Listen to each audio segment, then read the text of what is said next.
The moment the spear touches my throat, the entire village goes silent. Not because they're scared for me, because they're waiting to see me die.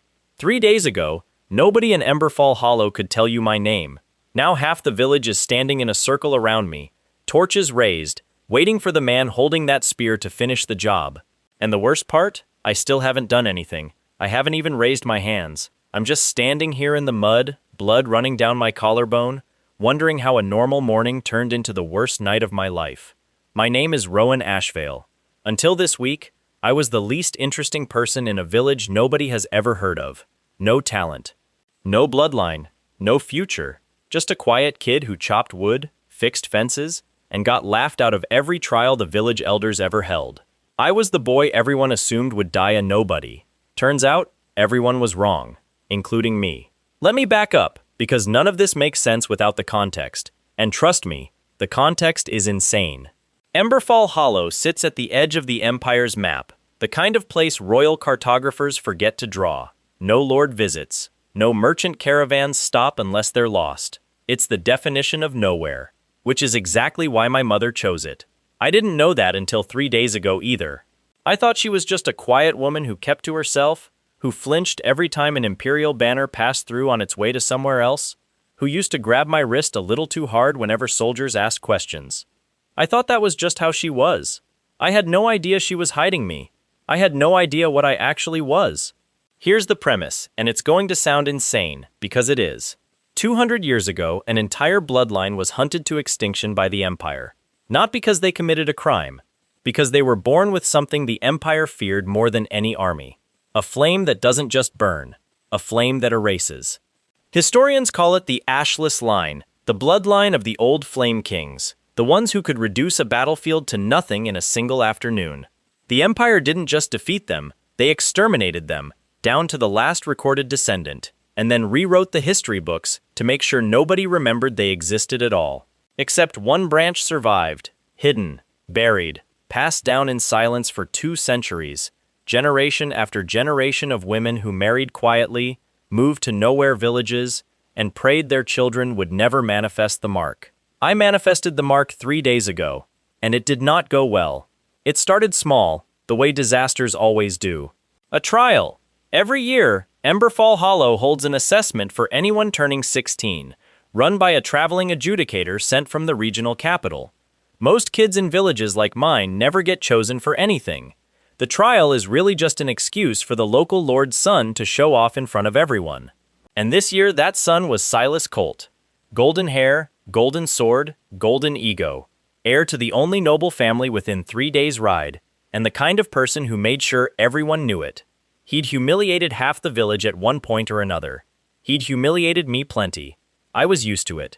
I'd learned to keep my head down, take the insults, and go home. That was the plan for this trial too. Show up, get mocked, go home, forget about it by dinner. That was the plan. The adjudicator called names one by one, testing basic mana sensitivity with a simple crystal orb. Most villagers, myself included, barely made the orb flicker. Normal, expected. Silas, of course, lit his orb up like a bonfire, soaking in the applause like he'd personally saved the kingdom.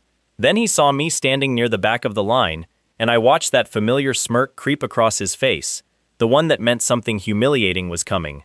"Let the ash boy go last," he said, loud enough for everyone to hear. "Give the crowd something to laugh about before we're done." Nobody defended me, nobody ever did. I stepped up when my name was finally called, half the village already smirking, already anticipating the joke. I put my hand on the orb, expecting nothing, the way I always expected nothing, and the orb didn't flicker. It shattered. Not cracked, not glowed too bright. Shattered, into dust, in complete silence, like it had simply stopped existing between one heartbeat and the next. The adjudicator's face went white. The crowd's laughter died mid-breath, and for one full second, nobody in that clearing understood what they'd just seen. I didn't understand it either. My hand was still tingling, a strange cold heat crawling up my fingers, gone as fast as it came. I remember thinking, okay, that's bad, that's really bad, someone say something. Nobody said anything. The adjudicator just stared at the shattered dust where the orb used to be, then stared at me, then reached very slowly for a sealed scroll tucked inside his coat. A scroll I later learned every imperial adjudicator carries for exactly one reason: bloodline identification. That's when I should have run. I didn't. I stood there like an idiot, waiting for an explanation that was about to ruin my entire life. The adjudicator pressed the scroll against my chest, and it lit up crimson, a symbol burning into the parchment that hadn't been seen in 200 years. I watched the color drain from his face completely. He backed away from me like I was something venomous. And in a village of maybe 400 people, word doesn't stay quiet. It doesn't stay quiet for an hour. By nightfall, everyone knew. By nightfall, my mother was gone. I came home to an empty house, a half-packed bag by the door, and a single note in her handwriting that just said run, and I will find you, and I am so sorry. No explanation, no goodbye. Just those 3 lines and the sound of my own heartbeat in my ears as I realized the woman who raised me had been preparing for this exact night for 16 years, and had never told me a single piece of it. I didn't get long to process that, because that's when the torches started showing up outside. Turns out, Silas's father wasn't about to let a possible Ashless descendant walk around his territory unsupervised. Whether out of genuine imperial loyalty, or the very real reward attached to reporting bloodline sightings, Lord Colt mobilized his household guard within the hour. And that's how I ended up here, spear against my throat, torches in a circle, the entire village watching to see whether the quiet woodcutter's son gets executed on the spot or dragged off in chains. Last chance, the guard holding the spear said. Confirm the bloodline mark, and this ends quickly. Here's the thing nobody in that crowd knew. I still didn't understand what I was. I didn't know how to summon whatever had shattered that orb. I didn't know if it would ever happen again. For all I knew, I was about to die for a power I couldn't even access on command. Great. Just great. Silas stepped through the crowd at that exact moment, sword already drawn, that same golden smirk plastered across his face like this was the best night of his life. Let me do it, he said. I've been waiting years to be the one who finally makes the Ash Boy useful for something. And that's when everything I'd been holding in for 16 years finally broke. I want to tell you I had some grand realization in that moment, some clean and satisfying awakening. The truth is messier than that. The truth is I was terrified, and grieving, and furious, and every single one of those emotions collided in my chest at once, and something inside me that had been sleeping for 16 years finally opened its eyes. The cold heat came back, faster this time, spreading from my fingers up through my arms, down my spine, until it felt like my entire body was made of frost and fire at the same time. The spear at my throat didn't just break. It unmade itself, the metal dissolving into gray ash that scattered across the mud, before the guard holding it even registered what had happened. He stumbled back, staring at his empty hands like they belonged to someone else. Silas stopped smirking real fast. I didn't move. I didn't even fully understand what I'd just done, but the crowd did, and the crowd went from wanting my execution to backing away like I was a wildfire about to jump the tree line. Which, honestly, wasn't far off. "Kill him!" Lord Colt's captain shouted, voice cracking with panic instead of authority. "Kill him now, before it spreads!" 6 guards moved on me at once. I want to say I fought them off with skill and precision, some cool cinematic sequence where I dodge every blade and land the perfect counter. That's not what happened. What happened is the power moved through me faster than I could think, and every blade that got within a foot of my skin simply stopped existing, ash falling to the ground where steel used to be, and the guards wielding those blades froze mid-swing like their bodies couldn't process what their eyes were seeing. I hadn't touched a single one of them. I didn't need to. Whatever this bloodline actually was, it didn't fight, it erased. That should have ended the confrontation right there. It didn't. Because that's when Lord Colt himself stepped out from behind his guards, and I finally understood why my mother had spent 16 years running. He wasn't panicked like his men. He was calm, almost pleased, studying me the way a merchant studies a rare item he's about to acquire for a very low price. So the rumors were true, he said, circling me slowly, keeping just outside the range where my power had destroyed his guards' weapons. An Ashless descendant, alive, in my own territory. Do you have any idea what the imperial court would pay for you, boy? Alive or in pieces, it hardly matters to them. I had no idea what he was talking about. I said as much, voice shaking, still trying to process that I'd just vaporized 6 weapons with my bare hands. He just laughed, low and ugly, the kind of laugh that told me he genuinely believed he already owned me. "You don't even know what you are," he said. That makes this easier.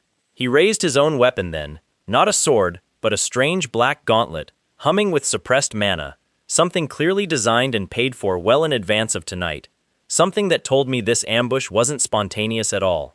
Lord Colt had known. He'd known the moment the adjudicator's scroll lit up crimson, and instead of reporting it through proper channels, he'd decided to handle the situation quietly, permanently, and profitably. "Hold him still," he ordered his remaining men. "I don't need him conscious, just breathing." And that's when I realized this wasn't a village mob anymore. This was a kidnapping. A very well-funded, very premeditated kidnapping, and I was about 3 seconds away from becoming Lord Colt's personal prisoner. Or worse, a corpse he could still sell in pieces. I didn't have a plan. I didn't have training. I had 16 years of buried fear and a power I still didn't understand, and somehow, that turned out to be enough for exactly one more moment. The gauntlet fired something at me, a compressed bolt of suppression mana meant to lock down whatever ability I had left. I didn't dodge it. I couldn't have. Instead, without thinking, without deciding, I reached toward it the way I'd reached toward the spear, and the bolt unraveled mid-air into gray dust before it ever touched me. Lord Colt's calm expression finally cracked. "Impossible," he said, staring at the empty air where his weapon's attack used to be. "Suppression cores don't just fail, they're imperial grade." "Guess I'm not imperial grade," I said, and honestly, I have no idea where that line even came from. I wasn't trying to be funny. I think some part of me was just trying to survive by pretending I had any idea what I was doing. That should have been my win. It wasn't. Because that's when I heard the arrow. Not aimed at me, aimed at my mother, who I would later learn had circled back through the tree line, unwilling to actually leave me behind, watching the entire confrontation from the shadows, and finally breaking cover the moment she saw the gauntlet aimed at my chest. She'd stepped out to draw their attention. It worked. I watched the arrow leave the bow of Lord Colt's archer in what felt like slow motion, and every single thought in my head narrowed down to one single screaming priority. Not me. Anyone but her. I don't remember deciding to move. I remember being between her and the arrow before my brain caught up with my body, and I remember the strange, cold heat exploding outward from my chest in a wave that didn't just erase the arrow. It erased the archer's bow entirely, the ground beneath him cracking into gray dust in a widening circle, and every guard within 30 feet dropping their weapons on instinct, backing away from me like the ground itself had become something alive and hungry. Silence. My mother stood frozen behind me, hand over her mouth, tears streaking down a face that had spent 16 years pretending to be unremarkable so nobody would look too closely at either of us. Lord Colt stood in the wreckage of his own ambush, gauntlet dead and useless on his arm, staring at me like he'd just watched a myth climb out of a history book and start breathing. "That's not possible," he whispered. "The Ashless line was exterminated. Every branch, every descendant. I saw the imperial records myself." "Guess they missed one," I said, and that's when the real trouble started, because a boy named Rowan Ashvale wasn't supposed to exist, and now an entire noble household, and soon an entire empire, was about to find out exactly how wrong that assumption had been. Lord Colt didn't attack again. He wasn't stupid, whatever else he was. He ordered a full retreat instead, dragging his stunned guards back toward the manor, throwing one last look over his shoulder that told me this wasn't over, not even close. "The Empire will hear about this by morning," he said. "You've made an enemy you can't outrun, boy. Enjoy your last few days of freedom." I should have felt afraid. Honestly, some part of me was too exhausted and too overwhelmed to feel much of anything at all. My mother reached me a moment later, pulling me into the kind of hug that told me exactly how close she'd come to losing me tonight, and for the first time in my entire life, she started talking. Really talking. About my grandmother. About the Empire's purge 2 centuries ago. About the Ashless line's true nature. A bloodline built not to conquer, but to unmake. Feared precisely because it couldn't be countered. Only avoided. "I wanted you to have a normal life," she said, voice breaking. "I wanted you to grow up as nobody, because nobody is safe. I failed." "You didn't fail," I told her, even though my hands were still shaking, even though I had no idea what came next. "You kept me alive for 16 years. That's not failure. That's a miracle. We didn't get to stay and process any of it." Within the hour, we were packing what little we could carry, because Lord Colt's threat wasn't empty, and neither was the reality that an imperial adjudicator had already confirmed my bloodline before fleeing the village himself. By morning, that report would reach the regional capital. By next week, it would reach the capital city itself. And somewhere in that gleaming, terrible city, someone in the imperial court was about to receive confirmation that the bloodline they'd spent 200 years believing extinct had just resurfaced in the middle of nowhere, in the body of a 16-year-old woodcutter's son who barely understood his own power. We left Emberfall Hollow before sunrise, the only home I'd ever known shrinking behind us into the dark. I didn't know where we were going. I didn't know how to control what I'd become. All I knew was that the empire that exterminated my entire bloodline once already now knew I existed. And empires do not tend to make the same mistake twice without trying very, very hard to fix it. 3 days later, we reached the border town of Halden's Rest, hoping to disappear into the crowd long enough to figure out a plan. That hope lasted exactly as long as it took for a hooded stranger to step directly into our path at the town's edge, eyes locked on me with an intensity that told me immediately this wasn't a chance encounter. "Ashless blood," the stranger said quietly, close enough that only we could hear. "I've been searching for confirmation of a rumor for 3 days. I didn't expect to actually find it walking into town." My mother's hand went instantly to the knife hidden in her sleeve, years of practiced caution kicking in before either of us could speak. "Who are you?" she said, voice flat and dangerous in a way I'd never heard from her before. The stranger lowered their hood, revealing a face scarred along one cheek, eyes carrying the exhausted weight of someone who had clearly seen far too much. "Someone who spent the last decade hunting the people who exterminated your bloodline," they said. "Someone who can help you survive what's coming, and someone who needs to tell you both something you're not going to want to hear." "Which is?" I asked, every instinct in my body telling me this conversation was about to change everything again. The stranger's expression didn't soften. The Empire didn't just send a report up the chain of command. They sent a retrieval order. Highest priority, signed personally by the Crown Prince himself. "There's a hunting team already 3 days out from here, and they're not interested in capturing you alive." My stomach dropped somewhere around my boots. Why would the Crown Prince personally sign off on hunting one teenager from a village nobody's heard of? The stranger studied me for a long moment, like they were deciding how much truth I could handle in one sitting. "Because you're not just any Ashless descendant," they finally said. The bloodline mark that burned onto that adjudicator's scroll wasn't a minor branch marker. It was a direct royal signature, which means somewhere in your family line, you're not just descended from the Flame Kings the Empire slaughtered. You're descended from the very last one who ever sat the throne before the purge began. I stood there in the middle of a dusty border town, 16 years old, 3 days removed from a completely ordinary life, staring at a scarred stranger who had just told me I wasn't just hunted. I was the reason the entire purge had started in the first place. "That's impossible," my mother whispered. But her voice was shaking, and I realized in that instant that some small part of her had always suspected exactly this. Had always known there was a reason the Empire had never fully stopped searching. A reason the danger had never truly faded even 200 years later. "It gets worse," the stranger said quietly. "The Crown Prince isn't sending soldiers because he wants you dead, Rowan. He's sending them because if the bloodline is confirmed as royal, there are still nobles loyal to the old line who would rally behind you the instant word gets out. Which means the Empire doesn't just want you eliminated quietly. They want you eliminated before anyone else finds out you exist." I looked at my mother, then at the stranger, then down at my own hands, hands that had unmade steel and stone and suppression cores without any training at all, hands that apparently carried the blood of a dead royal line the Empire had spent 2 centuries pretending never existed. 3 days ago, I was nobody.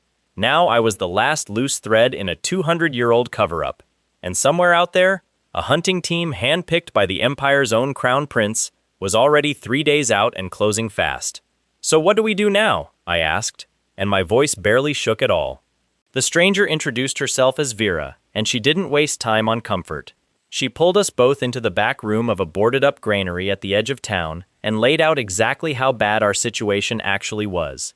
3 days, maybe less, before the hunting team reached Halden's Rest. A retrieval order signed by the Crown Prince himself, meaning every checkpoint between here and the capital had already been quietly updated with a description matching my face.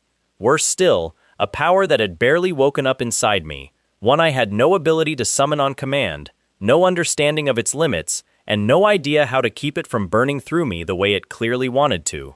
You erased 6 weapons and a suppression bolt without meaning to, Vera said, pacing in front of a cracked window, watching the street outside like she expected shadows to move on their own. That should have put you on the ground. The old records say Ashless Bloodline users used to collapse after unraveling a single blade, early in their awakening. You unraveled 7 separate objects in under a minute and you're still standing. That's either very good news or very bad news, and I genuinely don't know which yet. Feels like bad news? I said. Everything today has been bad news. Vera almost smiled at that. Almost. Here's what I do know. The power responds to instinct before intention. You didn't decide to unravel that arrow. You decided to protect your mother, and the power did the rest. Panic won't kill you here. Hesitation will. My mother's grip on my hand tightened at that. I think some part of her had already accepted, back in that clearing outside Emberfall Hollow, that the life she'd built to keep me hidden had already ended the moment that orb shattered. There's a ruin 2 hours north of here, Vera said, unrolling a hand-drawn map across a dust-covered table. Old watchtower from before the Purge, abandoned since the Empire burned the last of the Ashless strongholds. If any records survived anywhere in this region, they'd be there. Might tell us more about what you actually are, and more importantly, how the ones before you managed to survive long enough to pass the bloodline down at all. We left before the granary's owner even noticed we'd been inside. The walk north was quiet, tense, every distant sound making my pulse spike, every shadow along the tree line making my hands twitch with that same cold heat, like the power itself was listening for a threat before my mind even registered one. Vera noticed. She didn't comment on it, not directly, but I caught her watching my hands more than once, filing away every twitch-like data she'd need later. The watchtower, when we reached it, was barely standing. Half its stone walls collapsed into rubble choked with 2 centuries of ivy. Past the collapsed entryway, though, there was a room the Empire's demolition teams had clearly missed, sealed behind a door marked with the same crimson sigil that had burned onto the Adjudicator's scroll back in Emberfall Hollow. My hand on the door was enough. The seal recognized the bloodline and unlocked itself with a groan of ancient hinges, releasing 200 years of stale air into the crumbling interior. What we found inside wasn't gold or weapons or some conveniently placed training manual. It was worse, in a way, and better, in another. Journals. Dozens of them, written by Ashless descendants who survived the initial purge in hiding, each one recording fragments of what they knew before dying, disappearing, or simply running out of pages. My mother's hands shook as she read the oldest entry aloud, written by someone who signed only as the last flame. They fear us because we cannot be countered, she read, voice barely above a whisper. Only avoided. A blade cannot fight what erases blades. A wall cannot stop what erases walls. This is why they hunt us to the last child, not out of hatred, but out of a fear no empire will admit to feeling. We are not weapons. We are the end of weapons. Vera exhaled slowly, staring at the journal like it confirmed something she'd suspected for years. That's why the retrieval order came from the Crown Prince directly, she said. Not a regional garrison, not a bounty posted through normal channels. The Crown doesn't want this handled through any system that might leave a record. They want it erased quietly, the same way they erased everything else about your bloodline 200 years ago. I spent the next hour reading everything I could, my mother beside me, Vera keeping watch at the shattered entrance. Most of it was fragments, half-finished theories about controlling the unraveling before it controlled you, warnings about pushing the power too far too fast. It wasn't training, it was survival notes left behind by people who mostly hadn't survived. But it was more than I'd had that morning, and right now, more was the difference between living through the next 3 days and not. That's when Vera's head snapped toward the tower entrance, body going rigid in a way that told me every calm word she'd said tonight had just become irrelevant. Movement, she said quietly. Torches. Coming in fast, from the south road. My stomach dropped straight through the floor. The hunting team isn't supposed to be here for 3 days. They're not the hunting team, Vera said, already moving toward the entrance, drawing a short blade from beneath her cloak. Advanced scouts. Someone in Halden's Rest saw us, and sent word ahead faster than we expected. Which means the real team isn't 3 days out anymore. It's however long it takes them to hear a scout's signal fire and start running. 6 riders broke through the tree line a few minutes later, imperial crests stitched into their cloaks, faces set with the particular calm of soldiers who had done this exact job many times before. Their leader didn't bother with threats or ultimatums. He simply raised a hand, and every rider dismounted in unison, weapons drawn, forming a loose circle around the tower's broken entrance with the kind of practiced precision that told me these weren't the same overconfident household guards from Emberfall Hollow. These were professionals.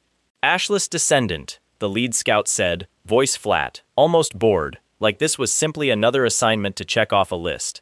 Confirmed sighting, confirmed bloodline mark, orders are retrieval where possible, elimination where necessary. Given the tower's condition, I'm inclined toward the second option. My hands were already shaking, that cold heat crawling up through my fingers before I'd even decided to be afraid. Vera positioned herself half a step in front of me and my mother, blade steady despite being outnumbered 6-1 against soldiers clearly more disciplined than anything we'd faced so far. "You don't want this fight," Vera said. "Not tonight." The scout actually laughed, low and humorless. One retired hunter and an untrained bloodline case barely 3 days into his awakening. "I like our odds just fine." He was wrong, and it took exactly one arrow, loose the instant he finished that sentence, for all of us to find out how wrong. The arrow was aimed at my mother again, the same way the first ambush had gone, because someone in that unit had clearly done their research and understood exactly what leverage would break me fastest. This time, though, I wasn't frozen in shock. This time, I'd spent the last hour reading exactly how the ones before me had survived long enough to write those journals down. I didn't wait for the power to decide on its own. I reached for it, the way the oldest journal entry had described, treating the cold heat not as something happening to me, but as something I could aim. And for the first time since that orb shattered in front of the whole village, I unraveled something on purpose. The arrow dissolved into ash 3 feet from my mother's shoulder. The scout's calm expression finally cracked. Same as Lord Colt's had, same disbelief flashing across his face, like he was watching a monster crawl, fully formed out of a bedtime story meant to scare children into behaving. "That's not possible," he said. "Untrained bloodline carriers can't direct the unraveling, not this early, not ever, according to the old reports." "Guess your old reports were wrong," I said, and this time the line didn't feel like a desperate bluff. It felt true. The next few minutes blurred into motion, Vera moving between the remaining riders with brutal efficiency, my mother pulling a second knife from somewhere I hadn't known she carried, and me standing at the center of it all, no longer frozen, reaching for that cold heat again and again, unraveling blade after blade, arrow after arrow, until the 6-man scout unit that had ridden in so confidently was left standing in a clearing littered with gray ash where their weapons used to be. The lead scout backed toward his horse, face pale, voice shaking in a way it hadn't been a few minutes earlier. "This isn't over," he said. "You've bought yourself hours, not days. When the real team arrives, they won't send 6 riders. They'll send 60, and they won't stop until either you're in chains or you're ash yourself." "So what do we do now?" I asked, and my voice barely shook at all. Vera's scarred face finally shifted into something that almost looked like a grim, determined smile as the scouts fled south into the dark. "Now," she said, "we make sure that when the real hunting team finds you, they finally understand exactly what the Ashless line was capable of before the Empire wiped it out. Except this time, you're not going to be the one who's unprepared." Behind us, the sun was setting over Halden's Rest, painting the whole sky the same deep crimson as the mark still burned faintly into my collarbone. Ahead of us, somewhere on the Imperial Road, a team of the Empire's best hunters was closing the distance 1 mile at a time, carrying orders to erase the last living secret the Crown had buried for 200 years. I didn't know how to fight an empire. I didn't know how to control the power sleeping in my blood. But standing there with my mother's hand gripping mine and a stranger's promise ringing in my ears, one thing had never been clearer in my entire life. They should have made sure the bloodline was actually extinct before they built 200 years of lies on top of it. Because it wasn't. And it was done hiding. The market square doesn't just crack. It disappears. 1 second there's a fruit stall, a merchant shouting prices, a child laughing somewhere near the fountain. The next second there's nothing but a widening circle of gray dust where wood and stone used to be, and 40 people are screaming, and I'm standing in the middle of it with my hands shaking so hard I can't make them stop. Somebody's pointing at me. Somebody's already running for the city guard. And all I can think, underneath the panic, Underneath the ringing in my own ears is one simple, useless thought. So much for hiding in a crowd. 3 days earlier, that had actually been the plan. Vera said Greywater Landing was big enough to swallow us whole. A real border city, not some backwater village like Emberfall Hollow, not some dusty checkpoint town like Halden's Rest. 10,000 people, she said. Merchants, dock workers, travelers from 6 different provinces, all moving through the gates every single day. Nobody looks twice at 3 more tired travelers in a city that size. That was the theory anyway. My mother hadn't slept properly since the watchtower. I hadn't either, honestly. Not with those journal entries still burning behind my eyes every time I closed them, only avoided. Not out of hatred, but out of a fear no empire will admit to feeling. That line kept replaying in my head the entire walk south, over and over, until it stopped sounding like history and started sounding like a warning meant specifically for me. Greywater Landing rose up out of the hills just after dawn, gray stone walls streaked with river damp, gulls circling over docks packed tight with cargo ships. It looked exactly like what it was supposed to be. Ordinary, busy, anonymous. "Keep your hood up," Vera said as we joined the line at the eastern gate. "Keep your hands visible and relaxed. Guards notice hands more than faces." "Relaxed," I repeated. "Right. Easy." My hands hadn't felt relaxed since the moment that crystal orb turned to dust in front of the entire village. But I kept them loose at my sides, kept my head down, and somehow we passed through the gate behind a cart full of grain sacks, without a single guard giving us a second glance. 3 days ago that would have felt like a miracle. Now it just felt like borrowed time. The city swallowed us the way Vera promised it would.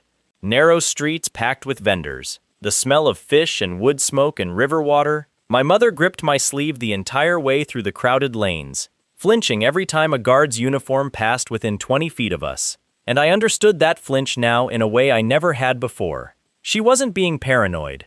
She'd been right to be paranoid for 16 straight years. We found a room above a dockside tavern, paid for in coin. Vera clearly didn't want to explain where she'd gotten, and for the first time since the trial, I let myself believe we might actually get a full night's sleep. That lasted about 4 hours.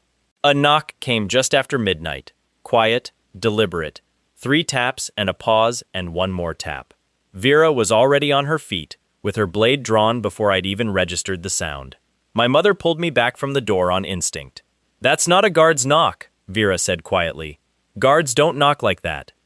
She opened the door a crack, blade angled behind it. Standing in the hallway was a woman in a plain traveling cloak, gray-streaked hair pulled back tight, no visible weapon, hands open and empty at her sides in a way that felt very deliberately non-threatening. "I'm not here to hurt anyone," the woman said, voice low. "My name doesn't matter yet. What matters is that I represent people who've been waiting 200 years for a knock on a door like this one, except from the other side. May I come in before your candle draws attention through that window?" Vera didn't lower the blade. "Talk fast." The woman stepped inside, closed the door behind her, and looked directly at me with an expression I couldn't quite place. Not fear. Not the calculating hunger I'd seen in Lord Colt's eyes either. Something closer to relief, like she'd been carrying a question for years, and had just watched it answered in front of her. "You're really him," she said. "The mark, the eyes, even the way you're standing right now, ready to bolt. 16 years, and here you are." "Here I am," I said. "Whoever you think I am. You're the reason half the old houses in this empire never fully accepted the Colt line's rise to power," she said. "You're the reason certain noble families have kept private shrines to a bloodline the crown swears doesn't exist anymore. I'm only a messenger tonight, but the woman I serve has spent her entire life waiting for confirmation that the Flame King's blood didn't actually die out 2 centuries ago. Tonight, I get to send her that confirmation." My mother's hand tightened on my arm. "Who is she?" "Someone who wants to help him survive what's coming," the messenger said. "Someone who believes the throne currently sitting in the capital was never won honestly, and never should have stayed in that family's hands. There are more of us than the Empire would like anyone to know. We call ourselves loyalists. Some in the capital would call us traitors. History will decide which word survives." I stood there, exhausted, half convinced I'd misheard her. "You want to help me because you think I should be, what, exactly? Some kind of king?"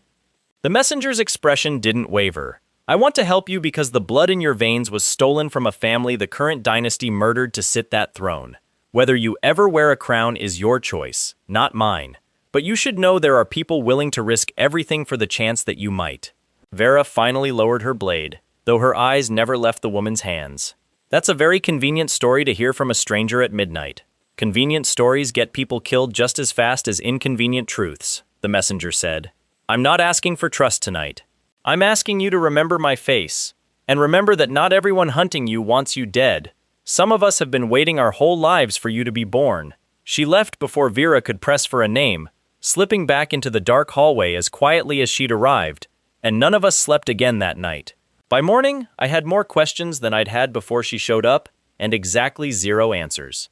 Do you believe her? I asked Vera, watching the sun crawl up over Greywater Landing's rooftops through a cracked window.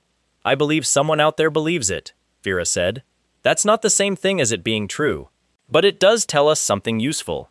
If loyalist factions are already reaching out this fast, the Empire isn't the only power moving pieces around you. That makes everything more dangerous, not less. Great, I muttered. Just what I needed. More people who want to use me. Not everyone wants to use you, my mother said quietly, and there was something in her voice that made me look at her properly for the first time all morning. Some of them might actually want to help you. I just don't know yet how to tell the difference. Neither do you. That's the part that scares me most. We spent the rest of that day trying to look like nobody worth noticing, which turned out to be exhausting in its own way. Vera scouted possible routes south, toward a name she wouldn't fully explain yet. Someone called Seraphine, who apparently owed her a debt from years back. My mother stayed close to our room, jumping at every footstep in the hall. And me? I did the one thing Vera specifically told me not to do. I went to the market square. I told myself I needed air. I told myself I needed to feel normal for 10 minutes. Just 10 minutes of being an anonymous face in a crowd, instead of a walking secret the entire empire wanted erased. In hindsight, that was an incredibly stupid decision. And some part of me knew it even while I was making it.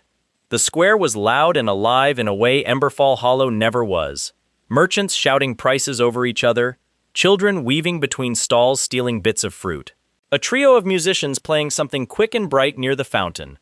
For about 8 minutes, I actually managed to forget what I was. Then a hand closed around my wrist. Not gently, hard, dragging, the grip of someone who'd clearly done this exact thing before. I spun around expecting a guard, expecting the worst, and instead found a wiry man in a merchant's apron glaring at me like I'd personally insulted his entire bloodline. You, he snarled, you're the Ash Boy from the border reports. My cousin rides messenger routes. Description matches exactly. Crimson mark, gray eyes, 16, traveling with 2 women. Great, just great. I tried to pull free. He held tighter, shouting for the guards before I could stop him, and that's when every calm, controlled instinct Vera had drilled into me over the last 3 days evaporated instantly. Panic won't kill you here, hesitation will. Except panic was exactly what I felt, hot and immediate, and the cold heat came roaring up through my arm before I could think of any other way to break his grip. I didn't mean to unravel his hand. I want that on record, whatever record ends up existing of any of this. I meant to pull free. Instead, the power moved faster than my intention, faster than my fear, and the merchant's hand simply stopped being solid around my wrist, dissolving into gray dust that scattered across the cobblestones. He screamed. Not in pain, I don't think, since there was no blood, no wound, just an absence where his hand used to be. He screamed because of what he'd just watched happen to his own body, and that scream ripped through the entire square in half a second. That's when everything went wrong at once. 2 guards were already moving toward the commotion, and the moment they saw the merchant's ruined arm, the moment they connected it to the boy standing 3 feet away with gray eyes and a crimson mark visible above his collar, they didn't hesitate the way village guards had. They drew steel immediately, shouting for backup, shouting a description that matched me exactly, and the crowd around me scattered in every direction at once, screaming, trampling stalls, colliding with each other in blind panic. I turned to run and slammed straight into a fruit cart, and the cold heat, already awake, already hungry, lashed out on its own before I could stop it. That's the moment the market square disappears. Not the whole square. Enough of it. The cart, the stall behind it, a section of cobblestone street 20 feet wide, all of it unraveling into gray dust in a wave that spread outward from where I'd stumbled. Faster than I could control. Faster than I even understood how to try controlling. Guards dropped their weapons on instinct as the metal in their hands turned to ash mid-swing. A merchant's awning collapsed into nothing before it ever hit the ground, and I stood there at the center of it, hands shaking, entirely aware that I'd just made every single problem in my life exponentially worse. Somebody's pointing at me, somebody's already running for the city guard, and all I can think, underneath the panic, underneath the ringing in my own ears, is one simple, useless thought: so much for hiding in a crowd. Vera found me 4 minutes later, dragging me by the collar into a side alley before the reinforcements arrived, my mother close behind her, face white with a fear I hadn't seen since the night we fled Emberfall Hollow. "I told you not to leave the room!" Vera hissed, checking the alley mouth for followers. "I told you specifically. What happened?" "A merchant grabbed me," I said, still shaking. "Recognized me from a messenger's description. I panicked.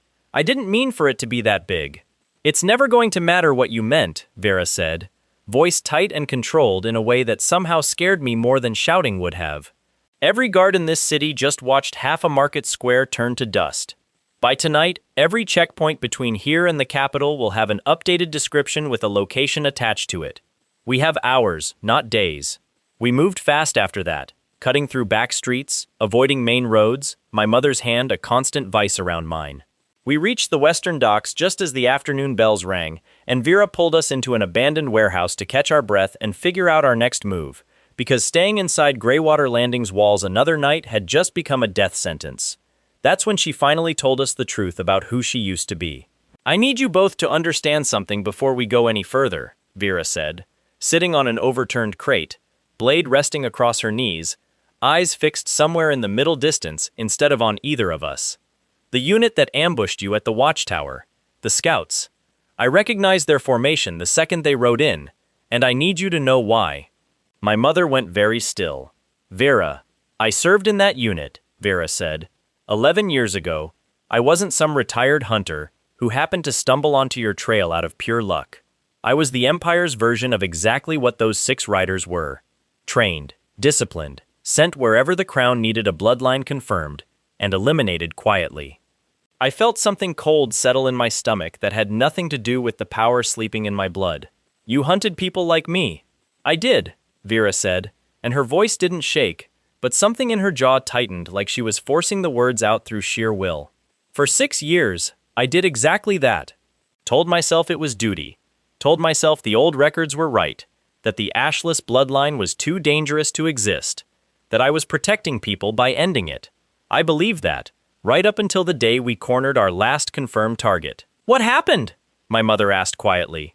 "She was 9 years old," Vera said. "A little girl in a farming village 2 provinces south of here, marked the same way Rowan was marked, completely unaware of what she carried until the moment my unit's adjudicator confirmed it. My commander gave the order. Standard protocol. Eliminate before the bloodline stabilizes into something harder to contain." The warehouse felt very quiet all of a sudden. Just the distant sound of gulls and dock workers outside, and Vera's voice, flat and controlled and clearly costing her everything to keep steady. "I couldn't do it," she said. I stood there with my blade drawn and a 9-year-old girl crying in front of me, and for the first time in 6 years of service, I actually saw what I was about to do, instead of just following an order. I lowered my blade, my commander didn't. I put myself between them instead. "You saved her," I said. "I bought her maybe 30 seconds, Vera said, and now her voice did crack, just slightly, just enough that I understood exactly how much this had cost her to carry alone for 11 years. Enough time for her mother to get her out a back window. I don't know if either of them survived what came after. I've spent 11 years not knowing, because the moment I turned against my own unit, I became exactly what I used to hunt. A deserter, a traitor, someone with a bounty of my own, quieter than yours, but real." Nobody spoke for a long moment. My mother finally broke the silence, her hand finding Vera's shoulder gently. "That's why you found us," she said. "That's why you've been searching for confirmation of the rumor. I've spent 11 years trying to find out if I actually made a difference that day, or if I just delayed something that happened anyway," Vera said. "When I heard whispers about an ashless mark confirmed in a village called Emberfall Hollow, I told myself I was investigating a rumor. The truth is, I was hoping for a chance to actually finish what I started that day, to protect someone all the way through, instead of just buying them 30 seconds. I looked at her differently after that, not less trusting. If anything, more, because now I understood exactly what she'd already given up once, and exactly what she was risking by doing it again. "Thank you," I said quietly, "for choosing this again." Vera almost smiled, the same grim almost smile from the watchtower. "Don't thank me yet. We haven't survived anything close to the hard part." She was right, and the universe apparently agreed with her, because that's when the warehouse door burst open. Not guards, not the local watch, something worse. A young man in imperial courier colors stumbled through the entrance, chest heaving, clearly having run every step of the way from the eastern gate. Vera had her blade up in an instant, but he threw both hands into the air immediately, terror plain on his face, and I realized after a second that he wasn't here to fight anyone. He was here to warn us. "They're at the gate," he gasped. "The eastern gate, right now, an entire column, more soldiers than I've ever seen assigned to a single retrieval. I work the courier station. I saw the requisition papers 3 days ago, and I didn't believe the numbers until I saw them ride in with my own eyes."